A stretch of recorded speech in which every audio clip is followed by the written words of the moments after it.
नमस्कार जय जगन्नाथ मातृकृपा कलेक्शन को आपण मानक अनेक अनेक स्वागत। आशा करछि आपण माने सब बहुत भलर थिबे। आज मु आपण मानक पई नै आछि संबलपुरी कॉटन साड़ी बच्छा बच्छा 30 खंड कॉटन साड़ी से पुणी मात्र 3500 टंका रे ऑल ओडिशा कौन all India delivery charges free रोची।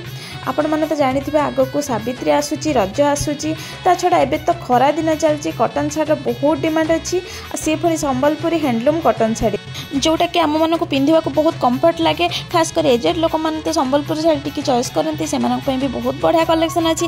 आपण मैंने वीडियोटी को फास्ट लास्ट जाए देखूँ जोटा भी आपको पसंद आसूँ मतलब स्क्रीनशॉट नहीं फटाफट व्हाट्सएप रे मेसेज करनियंतु। ताहले एबे और डेरी कहीं चलतु वीडियोटी को फास्ट लास्ट जाए देखी नियंतु आ चैनल टी को सब्सक्राइब करनियंतु आ लाइक करनियंतु आपण मन सांगसाथी मान सहित शेयर करने आ मो वीडियोटी आपण मन केमिति लागला निहाती मते कमेंट रे जणेबे। आपण माने कोठु देखुचंती आ मो साड़ी सब कलेक्शन केमिति लागुची आपण मते निहाती कमेंट रे जणेबे। कोन भूल अछि कोन ठीक अछि आपण माने मते निहाती जणेबे आ जोटा भूल थिबो मो ठीक करबा चेष्टा करबी। जय जगन्नाथ।